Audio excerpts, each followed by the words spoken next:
Stove on பண்ணி cooker வச்சுக்கோங்க. Cooker நல்லா காஞ்சதும் அதில் நம்ம 25 ml அளவுக்கு ஆயில் சேர்த்துக்கலாம். 1 ஸ்பூன் அளவுக்கு நெய்யும் சேர்த்துக்கோங்க. இப்போ நீங்கள் பார்க்கக்கூடிய இந்த பிரியாணி மசாலா ஹோல் ஸ்பைசஸ் எல்லாத்தையுமே அதில் ஆட் பண்ணிக்கோங்க.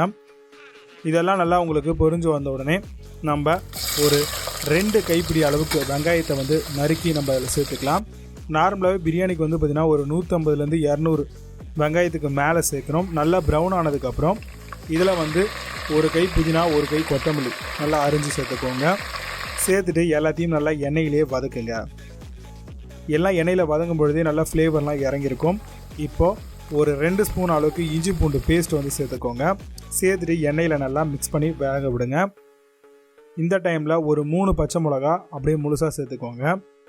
3 தக்காளி நல்லா அரிஞ்சு சின்ன சின்ன வாக்கில் கட் பண்ணி சேர்த்துக்கோங்க. 1/4 ஸ்பூன் அளவுக்கு மஞ்சள்தூள், 1 ஸ்பூன் அளவுக்கு தனி மிளகாய் தூள், பிரியாணி மசாலா 1 ஸ்பூன் அளவுக்கு சேர்த்துக்கோங்க. வேணும்னா ஒரு 1/4 ஸ்பூன் எக்ஸ்ட்ரா அரிசி அதிகமாக போடுறீங்கன்னா சேர்த்துக்கோங்க. தேவையான அளவுக்கு சால்ட் உப்பு சேர்த்துக்கோங்க.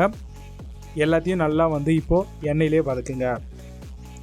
இப்போ மசாலாலேருந்து பச்சை வாசனை எல்லாம் போனதுக்கப்புறம் நம்ம பேபிகார்ன் 200 ml, அதாவது 200 கிராம் பேக்கேஜ் வந்து பார்த்திங்கன்னா வாங்கியிருந்தோம். அதை கட் பண்ணி நம்ம பேபிகார்னை சேர்த்துக்கோம். இதை வேக வைக்கக்கூடாது, எதுவுமே கிடையாது, அப்படியே இதில் சேர்த்துக்க வேண்டியதான்.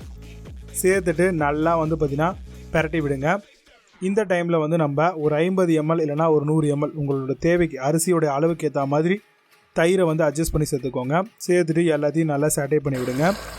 இப்போது 1 டம்ளர் அரிசிக்கு 1.5 டம்ளர் தண்ணி அப்படின்ற காம்பினேஷனில் தண்ணி ஊற்றிக்கோங்க.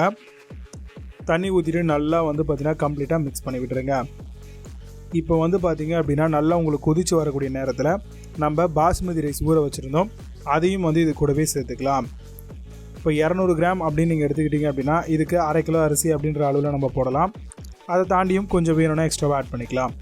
இப்போ இது எல்லாத்தையும் போட்டுட்டு லைட்டாக வந்து மிக்ஸ் பண்ணி விடுங்க. இப்போ மிக்ஸ் பண்ணோடனே இந்த மாதிரி கொதி வரும்பொழுது மேலே கொஞ்சமாக கொத்தமல்லி இல்லை புதினா தலையை சேர்த்துட்டு ஒரு மிக்ஸ் கொடுத்துட்டு குக்கர் மூடி நீங்கள் விசில் விட்டுறணும். விசிலை பொறுத்த வரைக்கும் வந்து பார்த்திங்கன்னா பாஸ்மதி ரைஸ் குயிக்காக வேகக்கூடிய ரைஸாக இருந்தால் 2 விசில் போதுமானது, இல்லைனா 3 விசில் விடலாம். ஏன்னா இது பேபிகார்ன் போட்டிருக்கிறதுனால. விசில் விட்டு உடனே ஸ்டவ் ஆஃப் பண்ணிவிடுங்க. 3 விசில் வந்ததுக்கப்புறம் இப்போது கொஞ்ச நேரம் ஒரு 10 நிமிஷம் தம்மில் வச்சுக்கலாம். அப்படி மூடியே இருக்கட்டும். இப்போ ப்ரெஷரை வந்து கம்ப்ளீட்டாக ரிலீஸ் பண்ணிவிடுங்க. இப்போ பார்த்தீங்கன்னா பேபிகார்ன்லாம் மேலே வந்து ரைஸ்லாம் நல்லா குச்சி குச்சாக இருக்குது. இந்த டைமில் நல்லா மிக்ஸ் பண்ணிவிட்டு பிளேட்டில் சர்வ் பண்ணுங்கள். ரொம்பவே சூப்பராக டேஸ்டியாக பேபிகார்ன் எல்லாமே வந்திருக்கும். கண்டிப்பாக இதை வந்து நீங்கள் ஆனியன் ரைத்தா கூட எப்பவும் போல் பிரியாணிக்கு வைக்கிற மாதிரி வச்சு சாப்பிட்லாம். கிரேவி ஏதாவது இருந்தாலும் சைட் டிஷ்ஷாக வச்சு சாப்பிட்லாம்.